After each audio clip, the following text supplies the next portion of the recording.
Hello and welcome to Normal Gossip. I'm Kelsey McKinney, and in each episode of this podcast, we're going to bring you an anonymous morsel of gossip from the real world. Today, I have a very exciting little announcement from me. I am going to go on book tour. My book about gossip, you didn't hear this from me, Mostly True Notes on Gossip, comes out February 11th, 2025. And I'm going to be hitting a bunch of cities with a sexy new show that I promise will not be boring. I'm going to tell a gossip story. We're going to break down how we talk about gossip. And I'm going to have exciting guests and who knows what else. You can get tickets right now at kelseymckinneybook.com. And I cannot wait to see all of you in the new year. Okay, enough business. Please welcome back to the show, Samantha Irby. Samantha Irby is a writer whose work you can find on the internet. She's the best-selling author of many books, and you can find her posting good memes on Instagram at @bitchesgottaeat. Sam, welcome back to the show. Hi, Kelsey. I'm so excited to be here. I can't wait to hear somebody's anonymous business. I'm so happy you're here. If you're a fan of the podcast, you probably remember Sam from Righteous Lesbian Energy, Season 3, Episode 1, thrilling, TBT. You know, there are some people who are turning this off right now. They're like, her? Get me out of here. Again? Click. I'm so excited you're here because the two of us are yappers. We love to yap. Yes. Sam, since the last time you were here, has anything changed about your relationship with gossip? Other than not having enough of it, no. I will say there is a thing about getting older, like I'm 44, where I get worried, right? Like someone tells me like, she went on a date with this guy who blah, blah, blah. And I'm like, oh my God, is it okay? Was he okay? Was she okay? And it's like, I can't revel in the mess because I'm busy like trying to scrounge up bail money or something. You're sympathizing too much. Yes. Yeah. Like my feelings are hurt. I'm like too old to hear gossip about people I know, but I do love like celebrity gossip. Like it doesn't have to be true. It doesn't have to be right. I don't need to tell anyone about it. I just love to hear what people are talking about. Is it that the celebrities are like far enough removed from you that you don't have to feel worried about them? Yes. And they have like the money to fix the problem. Right. It's like, oh, something bad happened to you. Hire crisis PR. Yes. Like everybody was talking about that like guy who shit at Gwyneth Paltrow's house. Have you heard that? You heard that. Yes, I love it. I'm obsessed with that. I love it too. For people who may or may not have been paying attention, can you recap that drama really quick? Oh, yeah. So as far as I understand it, this could be wrong, everyone. I am not. And that is how celebrity gossip works. Correct. I am not the news. She lent her friend her beautiful, like, Montecito Oprah kind of house. And he had a poop accident. And, like, what I heard was it was up the walls and, dripping from the ceiling fan and on every fixture. Mm-hmm. And then he just kind of snuck out of the house and left the mess behind. And then Gwyneth, who I love her. I mean, I love that bitch. She, upon being notified by her staff, then like started telling other celebrities, and the story got passed around. He's rich. He's fine. He could deal with it. Yeah. But if it was like you or me, I would be like in tears. Like, oh my God, we got to smuggle Kelsey out of the country. And I appreciate that you would be willing to do that to put me into the weird underbelly of a ship and get me out of here. I would. Speaking of stories, I was told that you brought a gossip for me. Is that true? I do have a non-celebrity gossip. Should I say who it is or should I anonymize? I think you should anonymize. Safety first. Okay. A person. Great. Incredible. Found a sibling on 23andMe they've been on 23andMe for forever. And like nothing had come up, like, a great, great, great, great, great aunt here, like just like super distant relatives. And then they recently were notified of a sibling in the same town. No.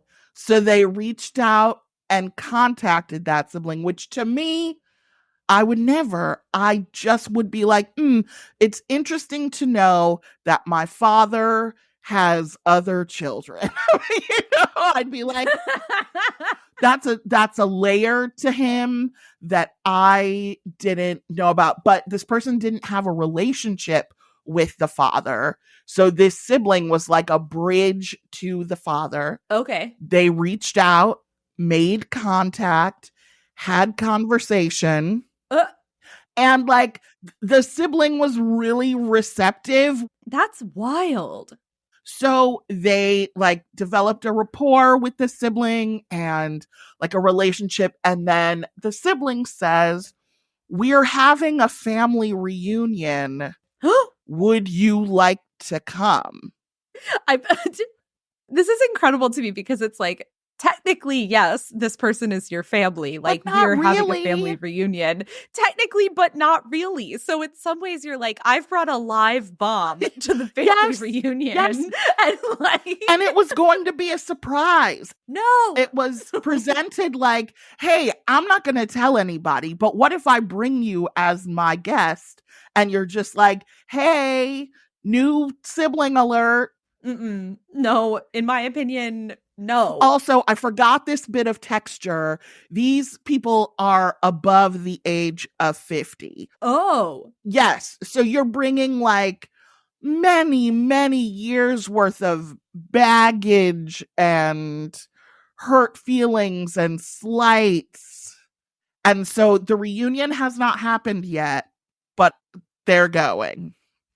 This is one of my favorite things to do is like, have you ever been to a wedding where you don't really know that many people, but you have someone who can like tell you everything? Yes. Like, this uncle had an affair, Who's that? this aunt does who they this. sleep with. Yeah. I'm like, I love that, right? Like, I'm like, I love to learn every bit of a family dynamic in like one sitting. Yes.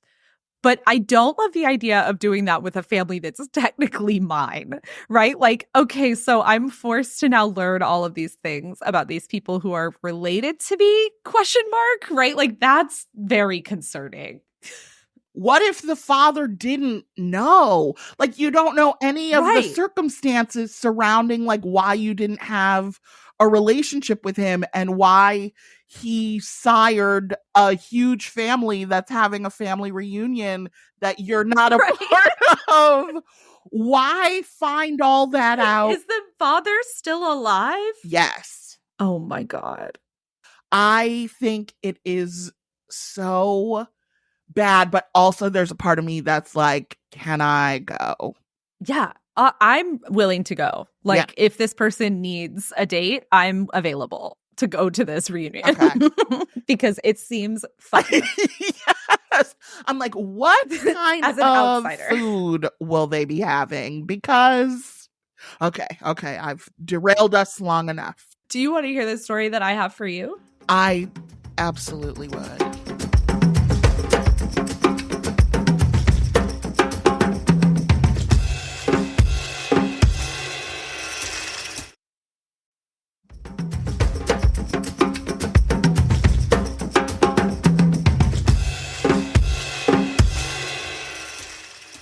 Okay, so our friend of a friend today, we're going to call him Eli. Okay. Eli lives on the West Coast in a big city with his boyfriend, Thomas. They've been dating for like 3 years. They live together. Eli loves Thomas so much. They're like two best friends who like, get to kiss, right? Mm-hmm. But one thing he doesn't love about Thomas is that he is so afraid. Thomas is like the cowardly lion. Okay, this is very relatable to me. Yeah, here's some things Thomas is afraid of. Thomas is afraid of bugs. He's afraid of thumps in the night. He's afraid of deer. He's afraid of going upstairs because what if he falls? He's afraid of making a fool of himself. He's afraid of big bodies of water. He's afraid of any movie that like has a scary soundtrack. And he's afraid of tall martini glasses because he doesn't want to spill them. Okay, I'm not afraid of that many things, but again, I see his point. Deep down, Eli is like, I do kind of like this about Thomas too, right? Like, I love him so much that I love that he's a big scaredy cat, because like then I get to be like the big, brave, strong one. Mm-hmm. Like, I like making my boyfriend feel good and safe. Which of these men do you feel more like? I am definitely the Thomas. I definitely want to be saved from everything all the time. Our story takes place in June. It's Pride Month. It's hot out. People are out. It's also a full moon. So people are they're wilding out, right? Yes. It's like, we're having fun. Everything's great. And Thomas decides, he's like, I want to have like a little backyard barbecue. I want to invite our friends over. I want people to like eat hamburgers outside. Love that. Very Americana. Yes. And Eli is like, I love this idea. Great idea. But in the back of his head, he's like, I also love Thomas, and I am like a little concerned about him because I know that he is an anxious guy. Yeah. Right? Yeah. He's worried about bugs. He has light social anxiety. So he's like, even though this whole day is Thomas's idea, I'm going to try and set him up for success. That's very nice. It's so nice. He gets bug spray. He gets a citronella candle. He like makes sure Thomas's favorite shirt is clean. He invites over like their favorite friends early so that like everyone will be feeling good. And this works great. Thomas is feeling great. Eli's feeling great. Their friends are feeling great. All of the anti-bug propaganda machines are in full force. Perfect. Thomas is grilling burgers. People are gossiping. People are milling about. The sun is starting to go down, so people are like sitting to eat. When one of their friends points up to a tree and is like, what's that? And Eli looks up. What?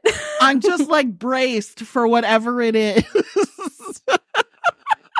Eli looks up and there's a shadow in the tree.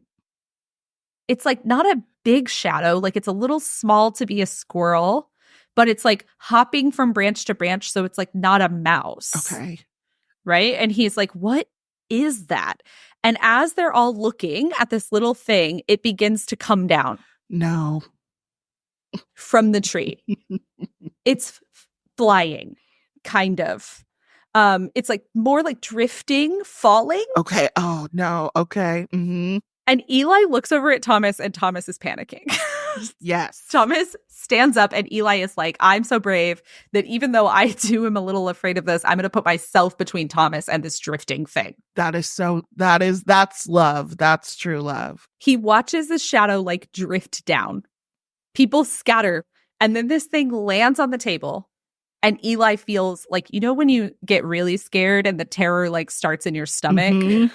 He's like that. He's like, should I run?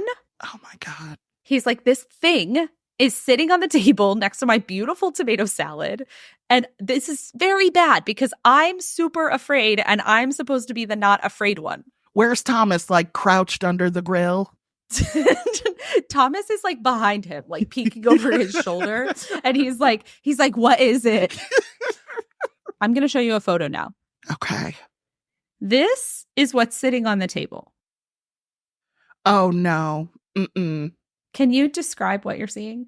It is a pale-faced, bug-eyed creature with a bright red nose and like rodent-y kind of hands. And by hands, I mean claws. I'm sorry.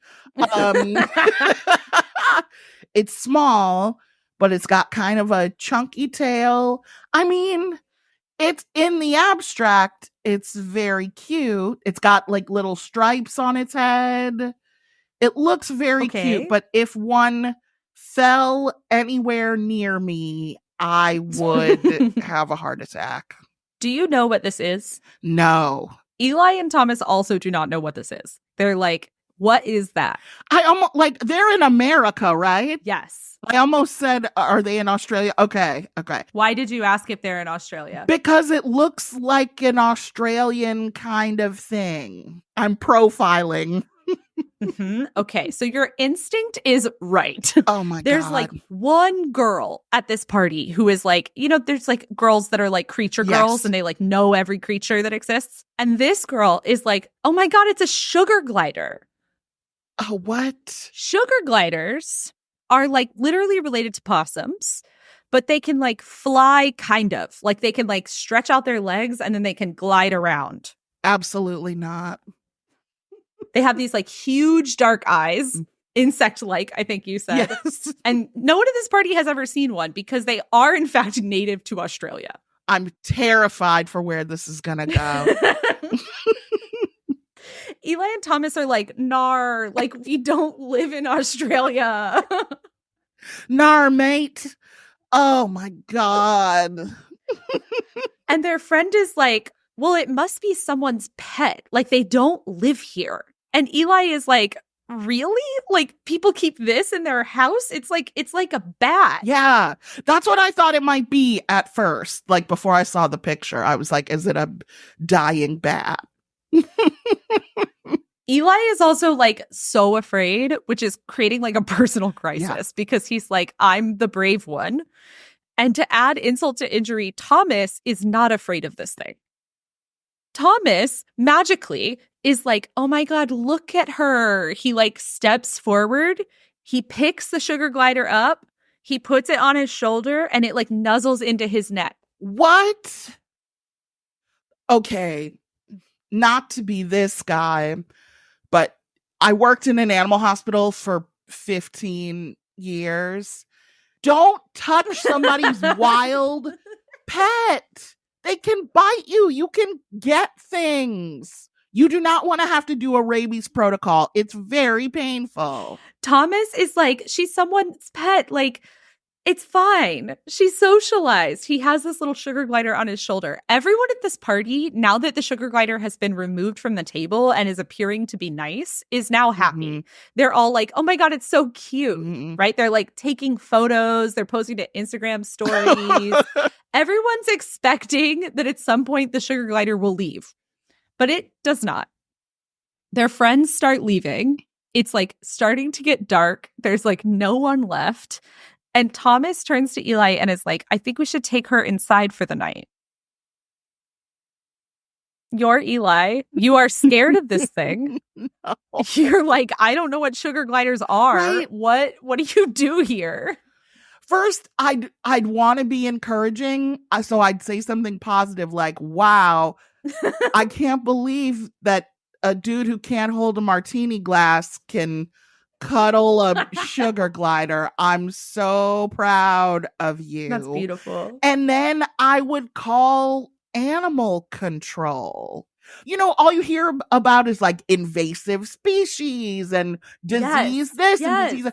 I don't want to be the person who like brought disease to the West Coast. I love that you're thinking like really practically, like how could this impact the environment? What is this sugar glider doing? Eli is thinking like intense fear. He is not thinking. He's like, I love that you're being like that you love the sugar glider, but like to me, this feels like bringing a squirrel into our house. Yes. That part, a wild, unpredictable animal that you are not familiar with should not be in your home. The sugar glider is like looking up very angelically, right? Like it's so cozy in Thomas's neck. And now we're about to have like COVID-3 or whatever from the sugar glider. Thomas is like, well, can we just bring it in while we figure out what to do with it? And Eli's like, you know what? Whatever. Sure. So Thomas comes inside. The sugar glider is still on his shoulder. He's like doing dishes. Oh, no. Eli is like, you know what? Now that the sugar glider is inside, I actually regret agreeing that it could come in here. I think we should let it back outside. It's wild and it doesn't belong here. Eli is like panicking. He's freaking out. And Thomas is like, is there like something else wrong? Sam, are you irrationally afraid of anything? I have one huge irrational fear that has followed me into adulthood, and like I could cry thinking about it. I haven't even written about it, I don't think, because it bothers me so much. So I'm telling the world my big secret. And I can't, it's inexplicable other than like it has something to do with the OCD, but I cannot handle loose change. Oh. I can't see it. I can't hear it jingling. I can't know that there is like loose change in the house. This is where everyone's like, oh, this person is insane. You are so lucky that tap to pay exists. Yes, the digital revolution has really has cured you. Yeah, let me tell you a very quick, just to show you the magnitude of the fear. Please. I was going through a toll once. Oh no. When I go to Chicago, I take the Skyway. It costs $1 billion, but it's worth it and it's fast. I once was going through a $1.20 toll. No. And this was before the machine took cards. And I only had a $20 bill. No. And I put the 20 in and the machine started shooting change at me. And I drove the fuck off. I left $18 worth of quarters in the machine because I couldn't touch it. That makes sense to me.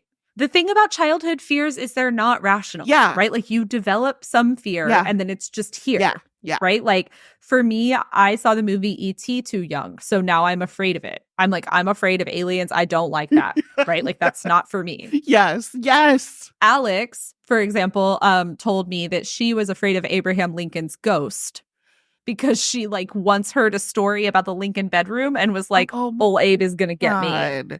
See, those are at least interesting fears. Mine is are you dumb? What's wrong with you? Okay, but Alex and I are also unlikely to encounter aliens and Abraham Lincoln's ghost. That's true. So you're in bigger trouble. And I have worked in retail, so... Oh my gosh. You're braver than the truth. Nightmare. Oh my God. For Eli, this childhood fear is very specific. Do you remember the 1997 animated movie Anastasia? I think so. Okay, in case you've forgotten, Anastasia came out in the weird era where every other company was competing with Disney movies to create animated movies. It is a movie about the Romanovs, which is hilarious. Who made this movie for children about a very violent Russian history event? Yeah. And Anastasia is running away from Rasputin, who's trying to kill her and her whole family. Okay. Yes. And in the movie, she hits her head, develops amnesia, and then is living in an orphanage. Oh, I certainly did not see this movie, but this sounds very familiar to me. The point of the movie is that Rasputin wants Anastasia dead. But Rasputin is also dead because in the movie, he falls through ice or something. Okay. And he has a little pal who is a bat named Bartok. Oh, okay. Who I will show you a photo of. Please.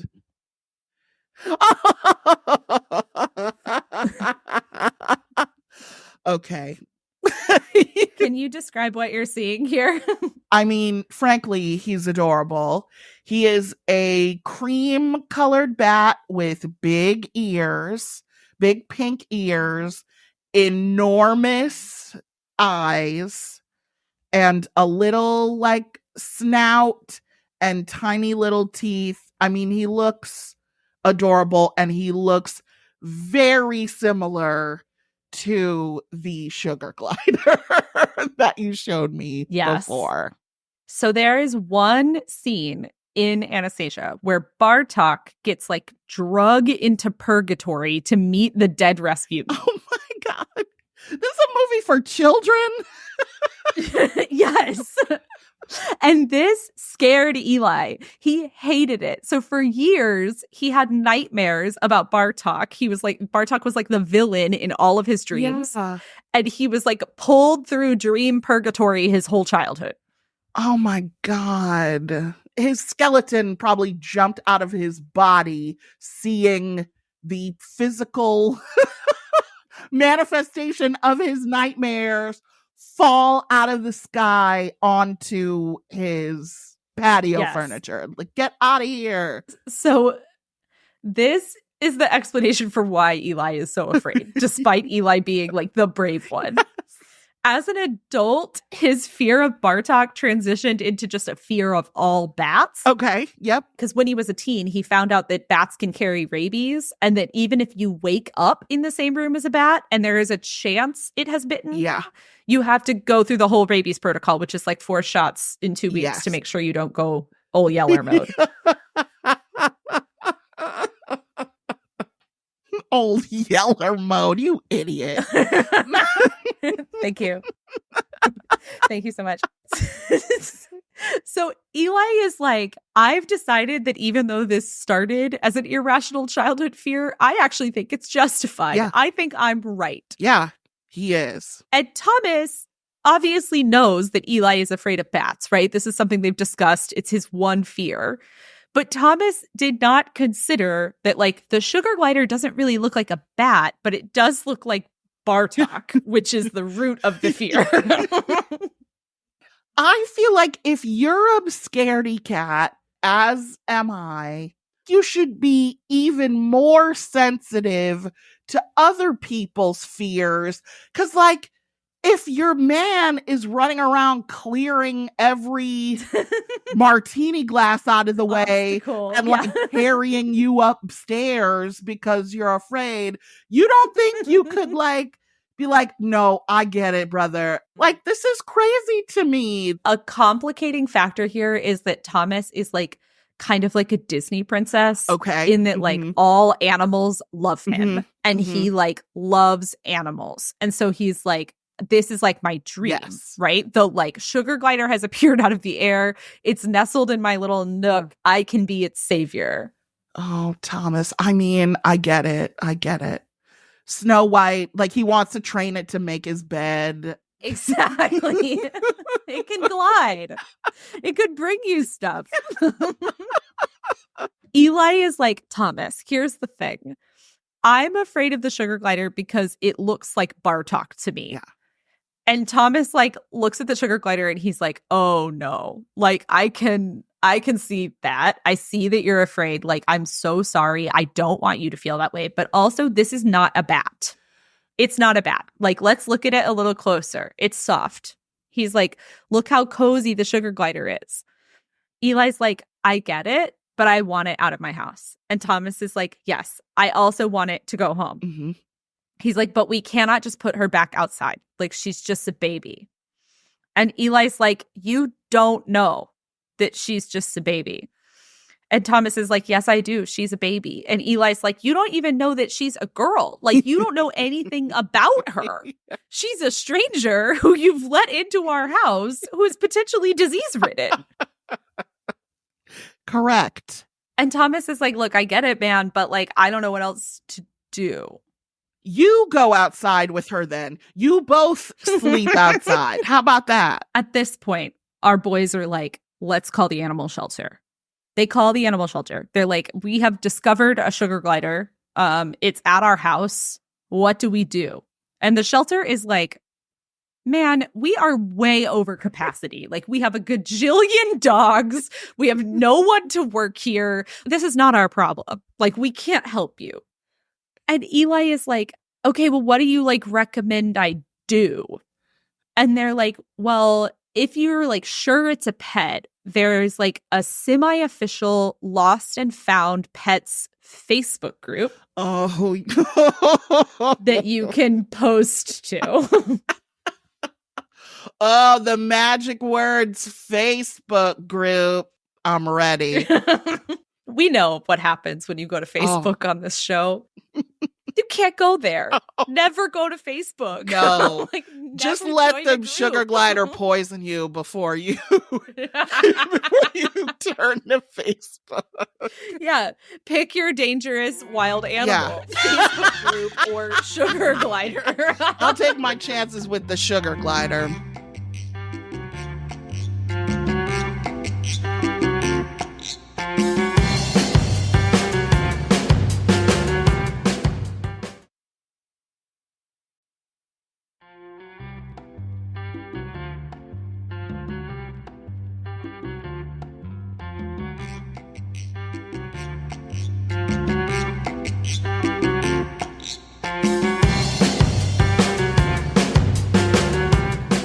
So they go to that group. It's like city : lost and found pets, right? Mm-hmm. This group has 75,000 members. If you click on something and you see 75,000 other people are there, just click off.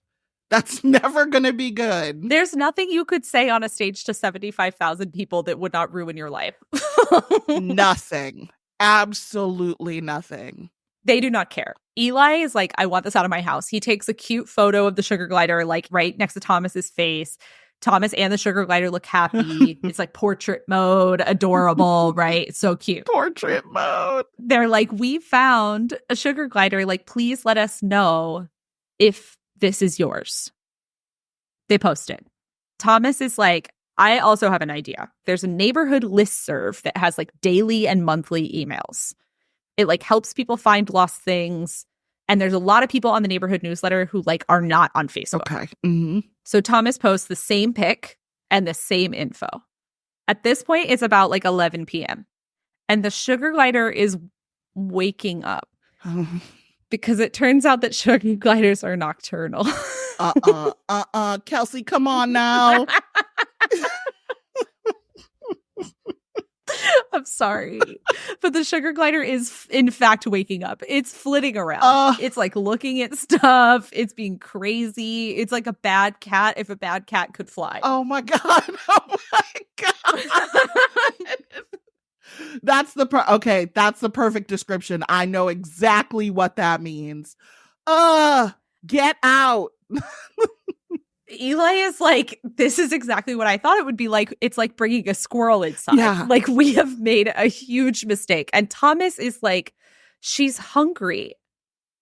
And Eli is like, how do you know she's hungry? And Thomas is like, I can just tell. So now they have to Google. They Google. They're like, sugar gliders eat what? According to a website I went to called thepetglider.com, sugar gliders prefer to eat tree sap, insects, especially frozen crickets. Oh, well, I'm short-circuiting over here. Oh my God. But now we have a problem because Thomas is afraid of insects and frozen crickets.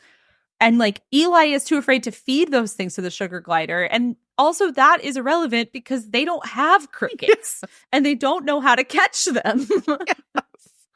Yeah. Thomas is like, isn't there something else we can feed her? And the next things on the list are fruits. Okay. Just fruits in all caps. Okay. And so they're like, perfect, except that they've used all their fruits for this like cute little barbecue. And so the only fruits left are the fruits for Eli's like emotional support Monday morning smoothie. Okay. Oh my God, I love this so much. And Thomas is like, I am so sorry, but like she needs to eat. And Eli is like, I do not wish to share my fruits with her. And Thomas is like, Eli, please, like it's Saturday. You don't need the fruits till Monday. We can get you more fruits tomorrow. Mm-hmm. And Eli's like, we don't even know if it's hungry. Yeah. Like it's not, we have no idea if it's hungry. And Thomas is like, well, wouldn't you be hungry if you'd been away from your home for hours and scared? And Eli's like, I am scared. Meanwhile, the sugar glider is just like flitting back and forth, right? Like I would pop open a can of dog food and be like, okay, you do what you can with this. Good luck, babe. Until the city can come pick your ass up. Thomas is like, maybe if she eats, she'll calm down a little. And Eli's like, you know what? I would like her to calm down a little. So like, sure, whatever. Thomas feeds the sugar glider Eli's emotional support smoothie fruits. Eli watches it with like its little claws and its long, thick tail. And he's like, I'm so scared. Yes. I'm with you, Eli. The sugar glider, though, seems very happy having eaten these fruits. It plays with the dog. It plays with Thomas. It does not calm down. In fact, being fed makes it like a little more confident. No. Eli is like, this is literally my nightmare. Like, this is so bad. And Thomas is like, I think this is good. Like, the sugar glider is like feeling a little more comfortable. Like, it's going to be okay. Da-da-da-da-da. Either way, they need to like stop talking about the sugar glider because it's midnight and they need to go to sleep. Do you let the sugar glider sleep in your room with you? I don't let it sleep in my home. I would be at the Department of Agriculture sleeping in the waiting room. Yeah, I'd be asleep in my car out front with that thing in a shoebox with holes poked in it. I would not know in my room. Oh my God. No. I'm just picturing it. It would be Derek Glassberging up my sheets. No way. Eli is like, absolutely not. He's like, I want the sugar glider away from me while I am asleep. He's like, so what if we like took our toothbrushes out of the bathroom and we put it in there? Okay. And Thomas is like, I don't want to lock it in a cold, bright, terrible place. Is this what like having empathy is? Because if so, I have none. Are you? It's a wild creature. I think the bathroom will be okay for an evening. Eli is like, okay, what if we like close the door and it just stays like in the living room kitchen area? And Thomas is like, yeah, that seems great. I love that. Oh my God. They do this. They go to bed. Eli has nightmares about Bartok dragging him through purgatory. Of course. He has nightmares that Bartok is sitting on Thomas's shoulder and that now Thomas is in love with Bartok and is leaving him. Oh God, poor Eli. He wakes up after Thomas and he comes downstairs and the sugar glider is like already nestled into Thomas's shoulder. Oh, Eli is like, I hate this thing. I'm with you, brother. I hate it too. Oh my God. Eli's like looking at him, looking at Thomas, forced to look at the sugar glider because their like faces are so close together. Oh. And he's like, it has these like tiny, creepy pink fingers, and like each finger is like tipped with a claw that's like a miniature knife. Like, I don't like this. Yes, little tiny pink razor fingers. And then Eli is like, what is that smell? And Thomas is like, what smell? And Eli's like, it smells weird down here. The sugar glider has marked the downstairs. You gotta be kidding me. You have got to be kidding me. Thomas is like, does this mean she's sick? He Googles. It's like, no, if a sugar glider is marking things, it means it feels comfortable. Thomas is like, oh my God, Bon is a boy. Bon. He named it. Oh no. I'm going to get everything that scares Thomas and just pile it up. I'm going to get a large body of water. I'm going to get martini glasses. I'm going to get everything he hates and be like, listen, we've gone too far. Put that thing in a box and we're taking it somewhere. Bon. I mean, that is a cute ass name, but we're not naming wild animals that don't belong to us. Yes. You're locked in. Like, this is exactly what's happening. And Eli is like, how did you name him Bon? And Thomas is like, well, I named him Bon back when he was a girl. I thought it was cute. And Eli's like, how do you know that he's not a girl? And Thomas is like, well, on this site, it says that only male sugar gliders mark their homes. And Eli's like, so he's been peeing all over our house? And Thomas is like, he's been peeing all over our home. Yes. We got to get a divorce. We have to break up. We are incompatible. I'm so sorry. You and Bon can live wherever you guys want. We are over. Love you. Mm-hmm. But no, he can't use a litter box or whatever. Absolutely not. Eli's like, have fun downstairs with Bon. I'm going upstairs to see if anyone has claimed this pet. Oh God, I forgot about the Facebook group of it all. He opens his laptop. He's like, please, gods of Facebook, bring Bon's mother home. Like, please. He opens it. There are thousands of comments. Oh my God. They come in 4 types. I will now read them to you and you can respond to each of them. The first type is a comment like, oh, what a sweet baby. What a precious angel. Psychotic.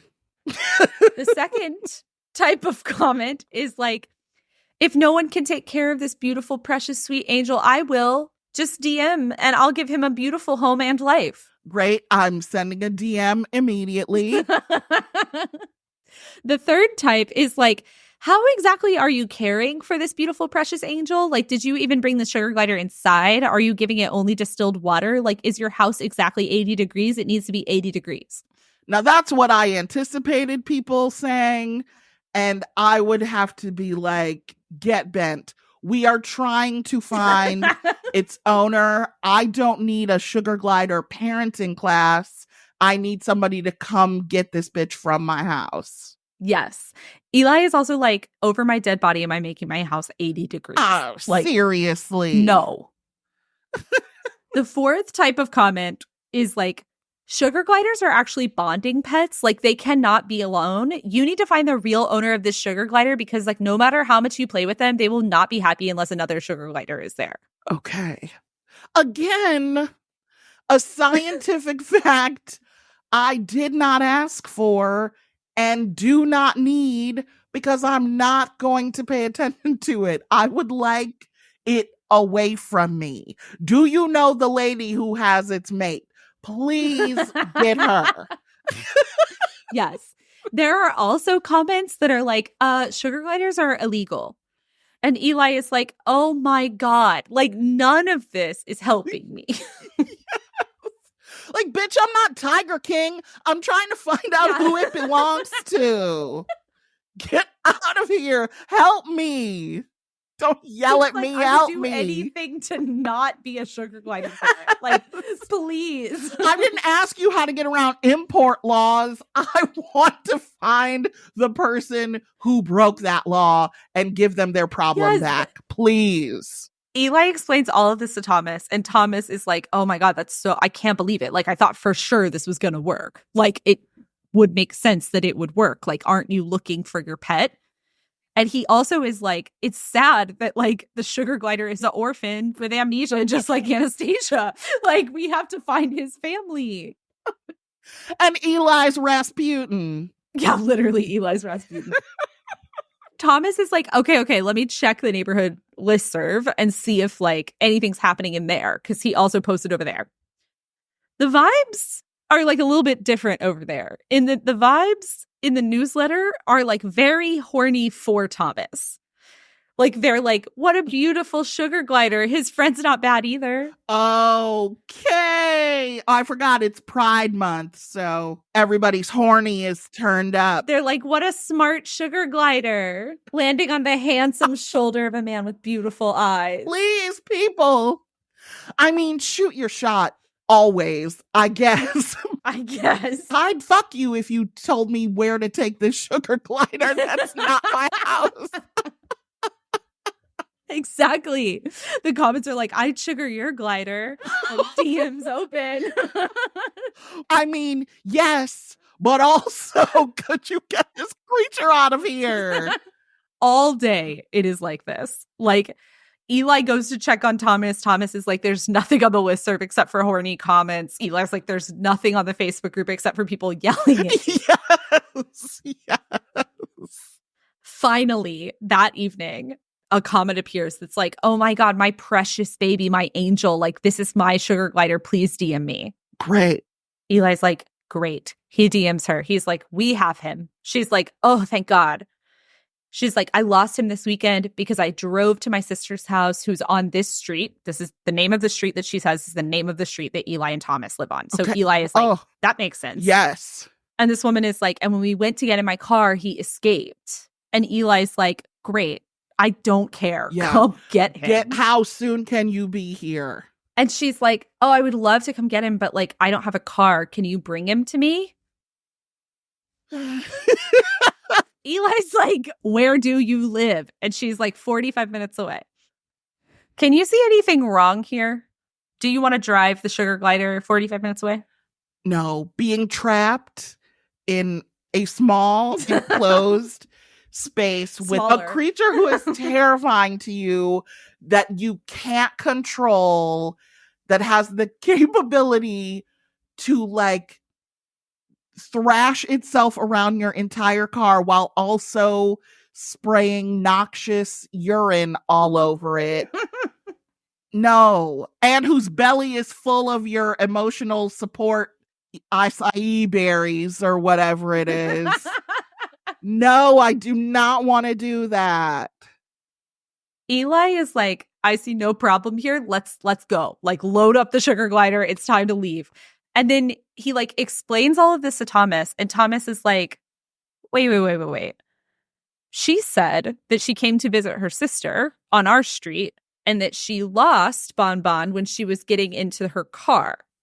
How does she not have a car? Thomas, you better call Nancy Drew and you guys can work that out. I'm taking this bad boy back to his mama. She borrowed a car. Her car's in the shop. Who cares, Thomas? He has to go.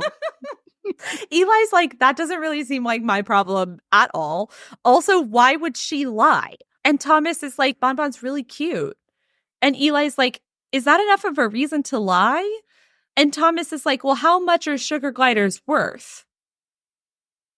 Oh, God. They Google. Sugar glider babies can cost anywhere from $300 to $1,500. And you need 2. So you need $3,000 worth of sugar gliders. No. And in Googling buy sugar glider, they have learned that the Facebook posters were right. You cannot buy sugar gliders in the state that they live in. You have to go to another state. So there is like 2 incentives to steal the sugar glider. Okay. I don't know that I would care. I just want this off my conscience and out of my home. Have fun with your new mom. Nice to know you, Bon Bon. Hope she's not a murderer. And there's like another problem, which is, do you know about the other folder on Facebook? Oh, like the one where like unsanctioned harassment messages go? Yes. Thomas is like, well, did you check the other folder? Like maybe his real mom is in there. Like, I don't think this woman is his mom. And Eli looks in there and there are dozens of people that are like, that's my sugar glider. Oh, God. Oh, my God. This is why you can't do anything nice. You keep your head down and don't do anything nice. If you find some wild shit, you call the Department of Agriculture and you wipe your hands of it. I would have been in bed by 9 o'clock the night before, not even thinking about that thing. Goodbye. Goodbye. Good riddance. So Eli's like trying to rack his brain, right? He's like, the sugar glider can't be all of theirs. And he's like, what are the options for like figuring out whose sugar glider it is, right? Like you can't go like King Solomon hours and like say you're going to split the sugar glider into 20 pieces, right? Like that's not going to work. So he's like, maybe we could play a game where we like invite all these people over and we put the sugar glider on a perch and we let it like fly to its true love. You know, it's like The Bachelor or something. And then he's like, no, we can't do that because 1, I don't want 12 people at my house. And 2, I'm afraid it'll just fly to Thomas and then I'll be stuck with it. Yeah. But also he's freaking out because that first woman knew the street that he lived on. Right. He's like, how did she know that? He's like getting unsettled. He really doesn't believe her story, huh? I would be desperate to believe the first plausible sounding story. Yeah. At this point in the story, Eli and Thomas make a fatal flaw. Oh, at this point. Which is that they're like, the Facebook post is not bringing us anyone who is actually the mom of this. Mm-hmm. And also people are like sliding into our DMs with our address. Like this is like very uncomfortable, right? Like they know where we live. We don't like it. They delete the post. Okay. How do you feel about this? I am pro deleting things from Facebook. I am anti everything they've done up to this point that wasn't like, you know, officer, here is a sugar glider. Yeah, exactly. For you. Eli is like literally getting so desperate at this point that he's Googling Safe Haven Laws sugar glider. He's like, can we leave the sugar glider at a fire station? Thomas is like, we cannot leave him at a fire station. But even Thomas at this point is starting to realize, like, this is bad, right? Yeah. Like, Bonbon scares Eli. Like, we don't want a pet sugar glider. We just want to find his real home. Yeah. Thomas is like, we're going to have to take it, like, to the rescue facility. We're going to have to, like, just give it to someone. Yes. And Eli's like, yes, perfect, whatever, don't care. He's like, if by some miracle the comments on the neighborhood listserv, like, finds the owner in the next 12 hours, great. If not, we take it to the shelter tomorrow afternoon. Oh my God, we're doing another day with it. Okay. Shelter's closed at night, Sam. I know. Oh my God. Oh, this is a nightmare. This is going to replace loose change as my, my biggest fear. They go to bed. They wake up the next morning. There's no emotional support smoothie. They have to work. Oh, he couldn't even get his fruits. I know. In the morning, Eli, like, goes outside to water his plants or something, and his neighbor is like, you unleashed hell in the Facebook group. And Eli's like, what? And the neighbor is like, yeah, it's a mess in there. Oh. You know, people who listen to this podcast may remember that some Facebook groups have bylaws that forbid deleting posts. Oh my God. Wait, for real? For real. Oh no. Are there like several accountability posts in its place now? Yes. Being like, literally. oh my God. The internet was a mistake. I mean, Al Gore, what have you wrought? The group believes that they deserve closure and to know what happens to each pet.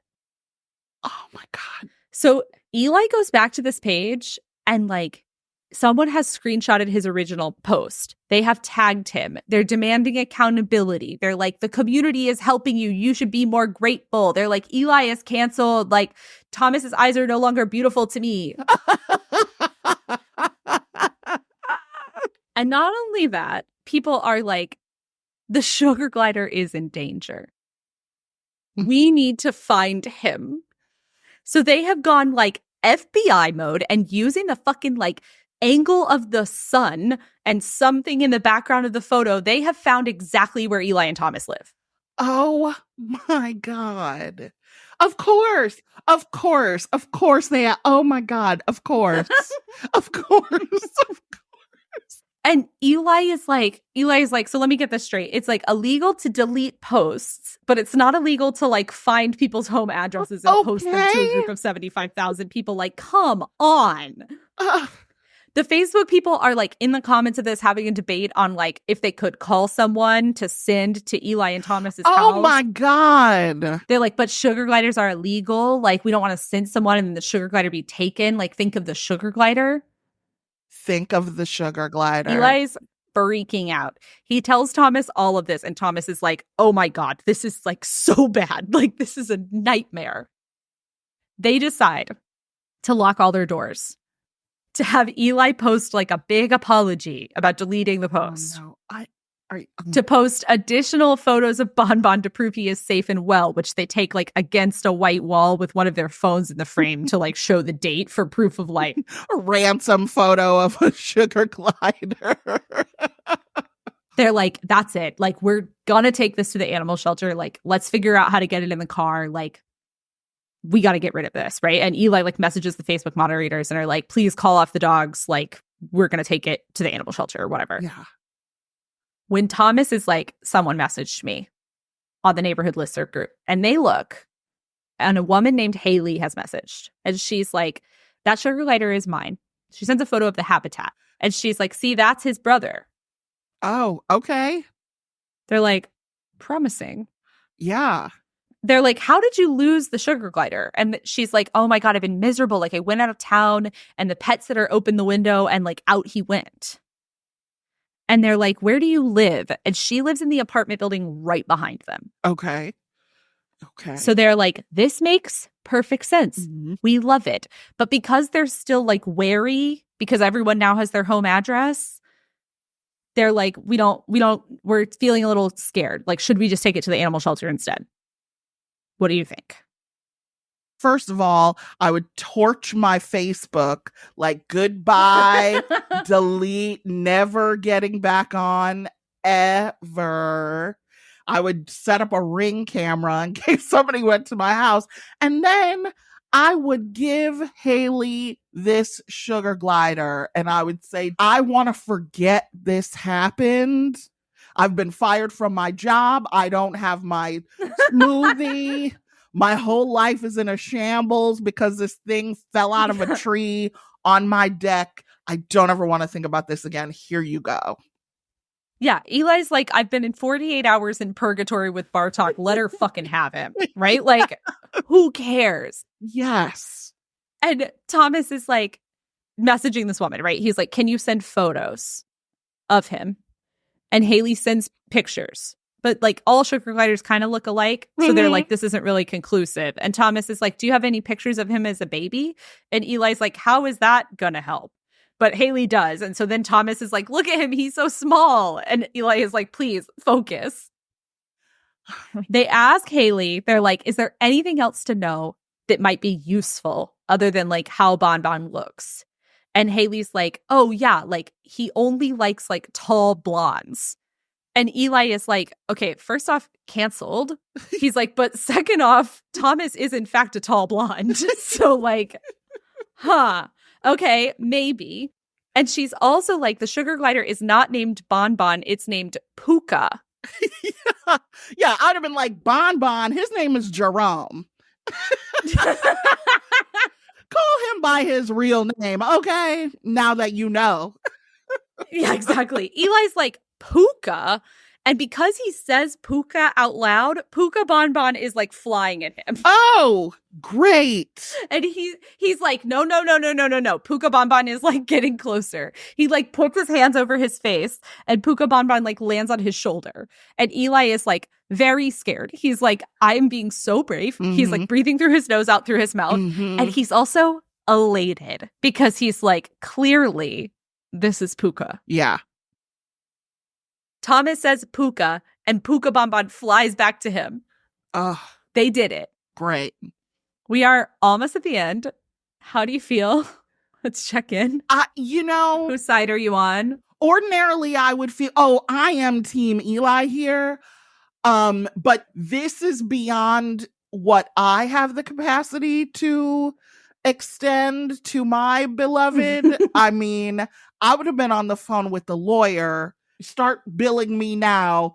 We have to go our separate ways. This is crazy. No, I am Team Eli, and I am relieved, but I feel like another shoe is going to drop. Eli is like, how soon can you come get him? Yes. And Haley's like, I will walk over right now. And they're like, oh, blessed. Great. Haley comes over. She raises her hand. She's like, Puka, come. The sugar glider flies away from Thomas and Eli. And they're both like, oh my God, we did it. At this point, they're so relieved. They're so happy. Yeah. They're both like, she's like, thank you so much, like, for taking care of my baby. They're like, you're welcome, babe. Please leave. Like, please get out of our home. Please take him away. Yes. Girl, get me some Nature's Miracle. He peed all over my house. Yeah. Eli's like, why did you name him Puka? And Haley's like, oh, I like really loved Anastasia as a child. So like the dog in Anastasia is named Puka and his brother at home is named Bartok. And Eli is like, no, for real, my jaw just dropped.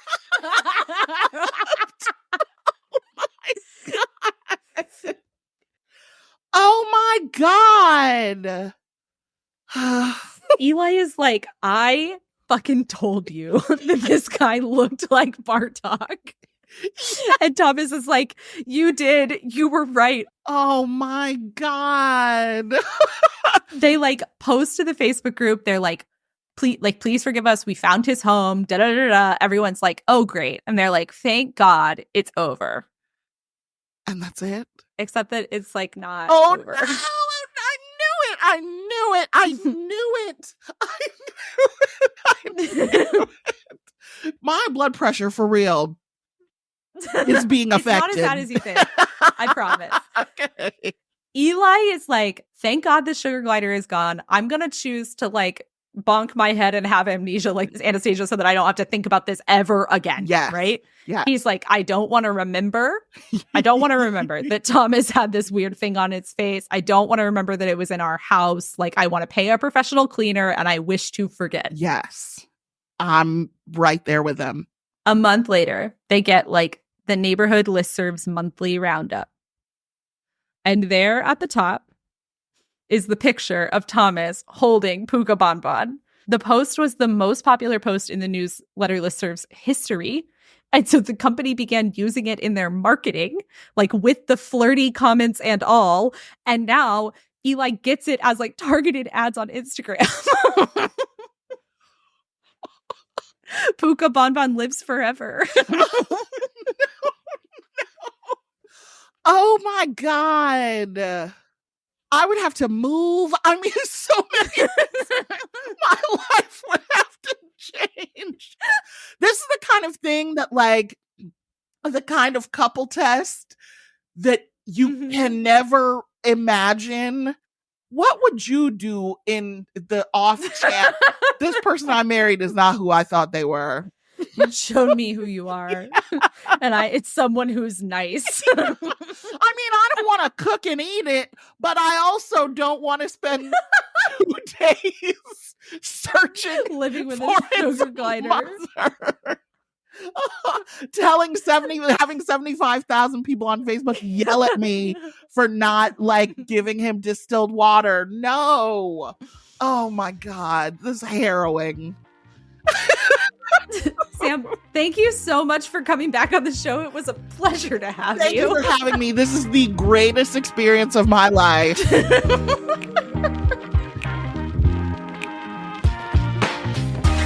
Thank you for listening to Normal Gossip. If you have a gossip story to share with us, email us at normalgossip@defector.com. Or you can leave us a voicemail at 2679-GOSSIP. If you love this podcast and want to support us, become a friend or a friend of a friend at supportnormalgossip.com. You can follow the show on Instagram and TikTok at Normal Gossip. You can follow Kelsey on all social media at McKinney-Kelsey. This podcast was produced by Alex Sujong Laughlin, Ozzy Linus Goodman, and Jay Toll Vieira. Justin Ellis is Defector's projects editor. Jasper Wang and Sean Kuhn are Defector's business guys. Alex Sujong Laughlin is Defector's supervising producer. Tom Lay is our editor-in-chief. Abigail Siegel is our intern. Dan McQuaid runs our merch store, which you can find at normalgossip.store. Tara Jacoby designed our show art. Thank you to Rachel Hampton, Brandy Jensen, Sabrina Embler, Dave McKenna, Chris Thompson, Heather Chen, Ray Ratto, David Roth, Catherine Shu, Jasper Wang, Israel Daramola, and Patrick Redford for your help on this season. Thanks to the rest of the Defector staff. Defector Media is a collectively owned, subscriber-based media company. Normal Gossip is a proud member of Radiotopia.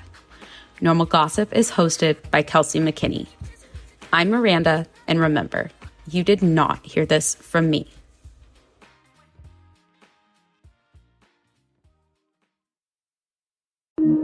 Radiotopia.